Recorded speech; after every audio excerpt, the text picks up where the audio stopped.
मंगलाचरण तथा अग्नि और वशिष्ठ के संवाद रूप से अग्नि पुराण का आरंभ। लक्ष्मी, सरस्वती, पार्वती, गणेश, कार्तिकेय, महादेव जी, ब्रह्मा, अग्नि, इंद्र आदि देवताओं तथा भगवान वासुदेव को मैं नमस्कार करता हूं। नैमिषारण्य की बात है। शौनक आदि ऋषि यज्ञों द्वारा भगवान विष्णु का यजन कर रहे थे। उस समय वहां तीर्थ यात्रा के प्रसंग से सूत जी पधारे। महर्षि ने उनका स्वागत सत्कार करके कहा।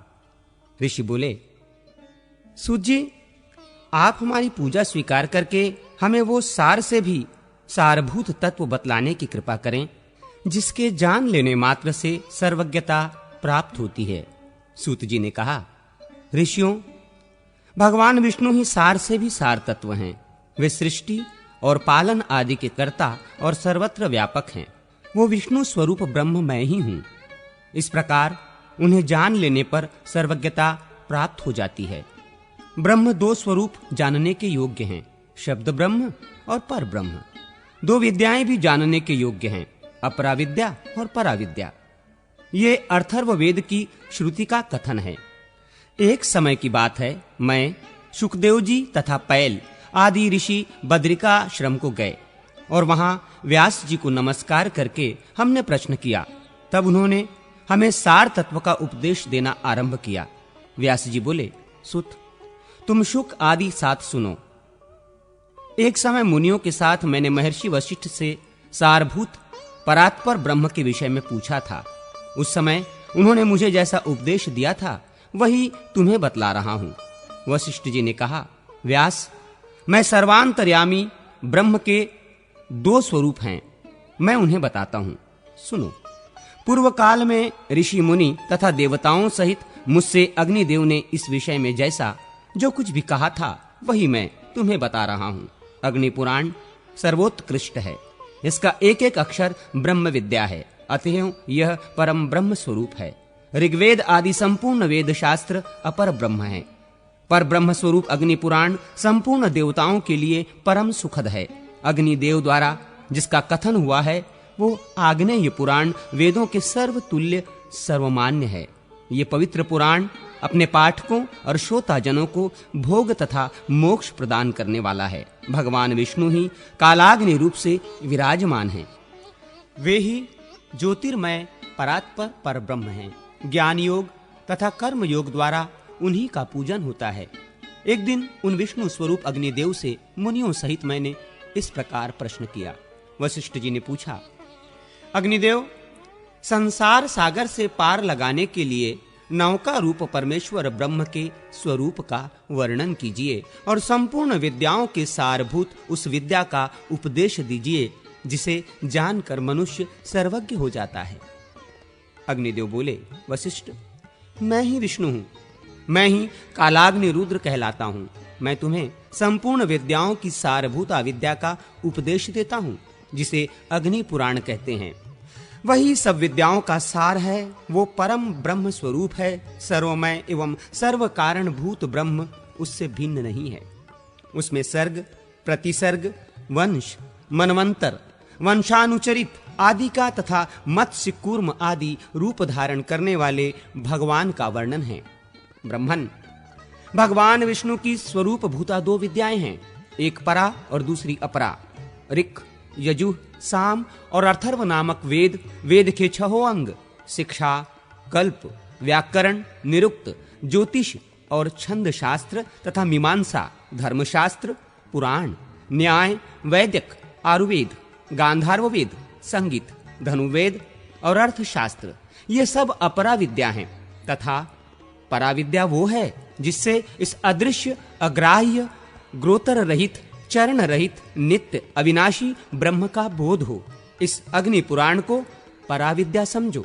पूर्व काल में भगवान विष्णु ने मुझसे तथा ब्रह्मा जी ने देवताओं से जिस प्रकार वर्णन किया था उसी प्रकार मैं भी तुमसे मत्स्य आदि अवतार धारण करने वाले जगत कारण भूत परमेश्वर का प्रतिपादन करूंगा।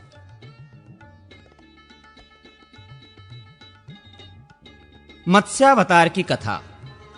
वशिष्ठ जी ने कहा, अग्निदेव, आप सृष्टि आदि के कारणभूत भगवान विष्णु के मत्स्य आदि अवतारों का वर्णन कीजिए, साथ ही ब्रह्म स्वरूप अग्नि पुराण को भी सुनाइए, जिसे पूर्व काल में आपने श्री विष्णु भगवान के मुख से सुना था।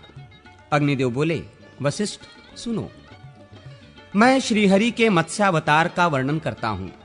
अवतार धारण का कार्य दुष्टों के विनाश तथा साधु पुरुषों की रक्षा के लिए होता है। बीते हुए कल्प के अंत में ब्राह्म नामक नैमित्तिक प्रलय हुआ था। मुने, उस समय भू आदि लोक समुद्र के जल में डूब गए थे। प्रलय के पहले की बात है। व्यवस्थ मनु भोग और मोक्ष की सिद्धि के लिए तपस्या कर रहे थे। एक दिन जब वे कृतमाला नदी से जल से पितरों का तर्पण कर रहे थे, उनकी अंजलि के जल में एक बहुत छोटा सा मत्स्य आ गया। राजा ने उसे जल में फेंक देने का विचार किया। तब मत्स्य ने कहा, महाराज, मुझे जल में ना फेंको, यहाँ ग्राह्य आदि जल जंतुओं से मुझे भय है। ये सुनकर मनु ने उसे अपने कलश के जल में डाल दिया। मत्स्य उसमें पड़ते ही बड़ा हो गया और पुनः मनु से बोला, राजन, मुझे इससे बड़ा स्थान दो। उसकी ये बात सुनकर राजा ने उसे एक बड़े जलपात्र, नाद या कुंडा आदि में डाल दिया। उसमें भी बड़ा होकर मत्स्य राजा से बोला, मनो, मुझे कोई विस्तृत स्थान दो। तब उन्होंने पुनः उसे सरोवर के जल में डाला, किंतु वहां भी बढ़कर वो सरोवर के बराबर हो गया और बोला, मुझे इससे बड़ा स्थान दो। तब मनु ने उसे फिर समुद्र में ही ले जाकर डाल दिया। वहां वो मत्स्य क्षण भर में 1,00,000 योजन बड़ा हो गया। उस अद्भुत मत्स्य को देखकर मनु को बड़ा विस्मय हुआ। वे बोले, आप कौन हैं?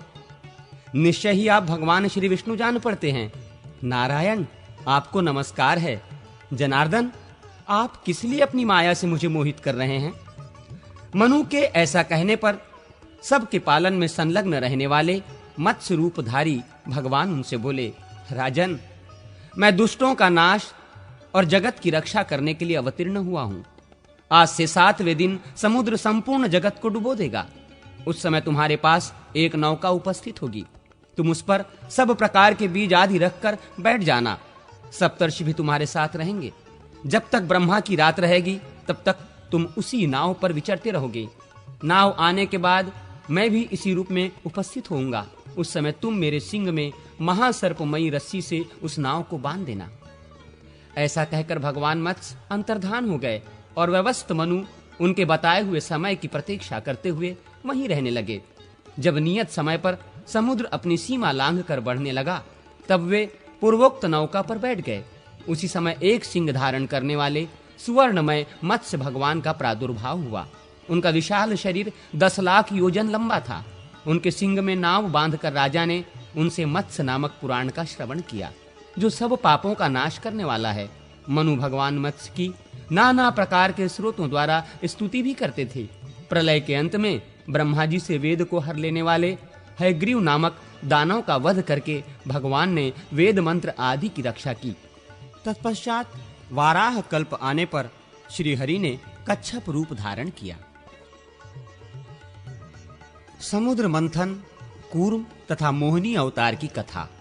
अग्निदेव कहते हैं, वशिष्ठ, अब मैं कुर्मावतार का वर्णन करूंगा। यह सुनने पर सब पापों का नाश हो जाता है। पूर्व काल की बात है। देवासुर संग्राम में दैत्यों ने देवताओं को परास्त कर दिया। वे दुर्वासा के शाप से भी लक्ष्मी से रहित हो गए थे। तब संपूर्ण देवता क्षीरसागर में शयन करने वाले भगवान विष्णु के पास जाकर बोले, भगवान, आप देवताओं की रक्षा कीजिए। यह सुनकर श्री हरि ने ब्रह्म आदि देवताओं से कहा, देवगण, तुम लोग क्षीर समुद्र को मथने, अमृत प्राप्त करने और लक्ष्मी को पाने के लिए असुरों से संधि कर लो। कोई बड़ा काम या भारी प्रयोजन आ पड़ने पर शत्रुओं से भी संधि कर लेनी चाहिए। मैं तुम लोगों को अमृत का भागी बनाऊंगा और दैत्यों को उससे वंचित रखूंगा। मंदराचल को मथानी और वासुकी नाग को नेति बनाकर आलस्य रहित हो मेरी सहायता से तुम लोग क्षीर सागर का मंथन करो। भगवान विष्णु के ऐसा कहने पर देवता दैत्यों के साथ संधि करके क्षीर समुद्र पर आए। फिर तो उन्होंने एक साथ मिलकर समुद्र मंथन आरंभ किया। जिस ओर वासुकी नाग की पूंछ थी, उसी ओर देवता खड़े थे। दानव वासुकी नाग के निश्वास से क्षीण हो रहे थे और देवताओं को भगवान अपनी कृपा दृष्टि से परिपुष्ट कर रहे थे। समुद्र मंथन आरंभ होने पर कोई आधार न मिलने से मंदराचल पर्वत समुद्र में डूब गया। तब भगवान विष्णु ने कूर्म कछुए का रूप धारण करके मंदराचल को अपनी पीठ पर रख लिया। फिर जब समुद्र मथा जाने लगा तो उसके भीतर से हलाहल विष प्रकट हुआ। उसे भगवान शंकर ने अपने कंठ में धारण कर लिया। इससे कंठ में काला दाग पड़ जाने के कारण वे नीलकंठ नाम से प्रसिद्ध हुए। तत्पश्चात समुद्र से वारुणी देवी, पारिजात वृक्ष, कौस्तुभमणि, गौवें तथा दिव्य अप्सराएं प्रकट हुई। फिर लक्ष्मी देवी का प्रादुर्भाव हुआ। वे भगवान विष्णु को प्राप्त हुई। संपूर्ण देवताओं ने उनका दर्शन और स्तवन किया। इससे वे लक्ष्मीवान हो गए। तदनंतर भगवान विष्णु के अंशभूत धन्वंतरी, जो आयुर्वेद के प्रवर्तक हैं, हाथ में अमृत से भरा हुआ कलश लिए प्रकट हुए। दैत्यों ने उनके हाथ से अमृत छीन लिया और उसमें से आधा देवताओं को देकर वे सब चलते बने। उनमें जंभ आदि दैत्य प्रधान थे। उन्हें जाते देख भगवान विष्णु ने स्त्री का रूप धारण किया। उस रूपवती स्त्री को देखकर दैत्य मोहित हो गए और बोले, सुमुखी, तुम हमारी भार्या हो जाओ और ये अमृत लेकर हमें पिलाओ। बहुत अच्छा कहकर भगवान ने उनके हाथ से अमृत ले लिया और उसे देवताओं को पिला दिया। उस समय राहु चंद्रमा का रूप धारण करके अमृत पीने लगा। तब सूर्य और चंद्रमा ने उसके कपट वेश को प्रकट कर दिया। ये देख भगवान श्री हरि ने चक्र से उसका मस्तक काट डाला। उसका सिर अलग हो गया और भुजाओं सहित धड़ अलग रह गया। फिर भगवान को दया आई और उन्होंने राहु को अमर बना दिया। तब ग्रह स्वरूप राहु ने भगवान श्री हरि से कहा, इन सूर्य और चंद्रमा को मेरे द्वारा अनेकों बार ग्रहण लगेगा। उस समय संसार के लोग जो कुछ दान करें वो सब अक्षय हो। भगवान विष्णु ने तथास्तु कहकर संपूर्ण देवताओं के साथ राहु की बात का अनुमोदन किया। इसके बाद भगवान ने स्त्री रूप त्याग दिया, किंतु महादेव जी को भगवान के उस रूप का पुनर्दर्शन करने की इच्छा हुई। अतः उन्होंने अनुरोध किया, भगवान, आप अपने स्त्री रूप का मुझे दर्शन करावें। महादेव जी की प्रार्थना से भगवान श्री हरि ने उन्हें अपने स्त्री रूप का दर्शन कराया। वे भगवान की माया से ऐसे मोहित हो गए कि पार्वती जी को त्याग कर उस स्त्री के पीछे लग गए। उन्होंने नग्न और उन्मत्त होकर मोहिनी के केश पकड़ लिए। मोहिनी अपने केशों को छुड़ाकर वहां से चल दी। उसे जाती देख महादेव जी भी उसके पीछे पीछे दौड़ने लगे। उस समय पृथ्वी पर जहां वहां भगवान शंकर का वीर्य गिरा, वहां वहां शिवलिंगों का क्षेत्र एवं सुवर्ण की खानें हो गईं। तत्पश्चात ये माया है ऐसा जानकर भगवान शंकर अपने स्वरूप में स्थित हुए। तब भगवान श्री हरि ने प्रकट होकर शिवजी से कहा, रुद्र, तुमने मेरी माया को जीत लिया। पृथ्वी पर तुम्हारे सिवा दूसरा कोई ऐसा पुरुष नहीं है जो मेरी इस माया को जीत सके। भगवान के प्रयत्न से दैत्यों को अमृत नहीं मिलने पाया, अतः देवताओं ने उन्हें युद्ध में मार गिराया। फिर देवता स्वर्ग में विराजमान हुए और दैत्य लोग पाताल में रहने लगे। जो मनुष्य देवताओं की इस विजय गाथा का पाठ करता है वो स्वर्गलोक में जाता है।